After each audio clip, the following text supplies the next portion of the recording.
السلام علیکم۔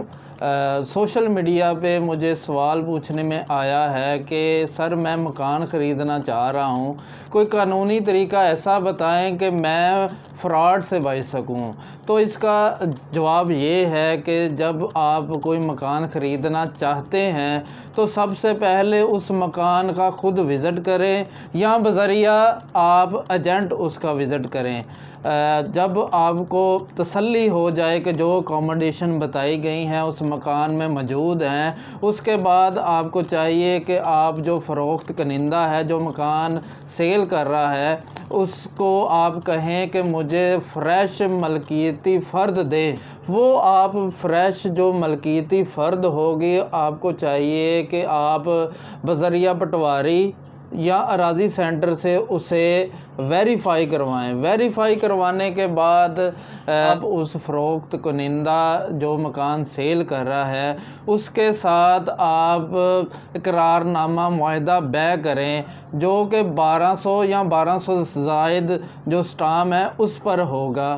اس میں آپ تحریر کروائیں، جو فرد ملکیتی ہوگی اس کے مطابق جو تفصیل ہے مکان کی وہ مکمل تفصیل اس میں درج کروائیں۔ اس کے علاوہ آپ اس میں بیانیہ جو بھی آپ دے رہے ہیں وہ واضح طور پر لکھیں۔ اس کے علاوہ آپ اس میں قبضے کی بابت لکھوائیں کہ قبضہ آپ فوراً لے رہے ہیں یا آپ نے نصف جب پیمنٹ ہو جائے گی تب دیں گے یا فل پیمنٹ کے بعد آپ قبضہ لیں گے۔ یہ مکمل تفصیل لکھوائیں، کیونکہ قبضہ جو مکان کا ہوگا وہ حساس معاملہ ہے، اس کو آپ نے واضح طور پر لکھوانا ہے قبضے کی بابت۔ جب فل پیمنٹ ہو جائے گی، فل پیمنٹ کا آپ نے تحریر کرنا ہے کہ رجسٹری یہ کب کروائے گا، کیا فل پیمنٹ کے فوراً بعد کروائے گا یا کوئی مقررہ تاریخ ہوگی اس پہ کروائے گا۔ وہ جو بھی آپ معاہدہ بیع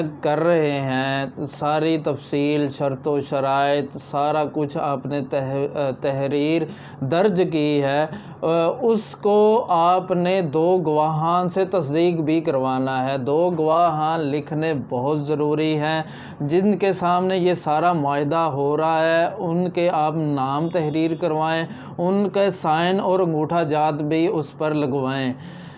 جب آپ کا معاہدہ کمپلیٹ ہو جائے گا، آپ نے فل پیمنٹ دے دی ہے، سارا کچھ کمپلیٹ ہو گیا ہے معاہدے کے مطابق، آپ کو چاہیے کہ آپ فوراً اس کے مکان کی رجسٹری کروائیں۔ اگر آپ ڈیلے کرتے ہیں، ڈیلے کرنے کی بابت کوئی بھی آپ کے ساتھ مسئلہ مسائل ہوتا ہے تو اس کا بار آپ پہ آئے گا، اس کی ذمہ داری آپ پہ زیادہ عائد ہوگی، کیونکہ ایک پرانی کہاوت ہے کہ مشتری کے ساتھ ہمیشہ ہوشیار باش اسی لیے لکھا جاتا ہے کہ مشتری کو ہمیشہ ہوشیار ہونا چاہیے، ہر چیز کو چیک کرنا چاہیے۔ چیک کرنے کے بعد، ویریفائی کرنے کے بعد جتنے بھی ڈاکومنٹس ہوں گے ان کو ویریفائی کرنے کے بعد ہی کوئی ڈیسیجن لیں۔ اس لیے مشتری ہوشیار باش ہونا چاہیے۔ اگر مشتری ہوشیار باش ہوگا تو اس کے ساتھ فراڈ ہونے کے چانسز بہت کم ہوں گے۔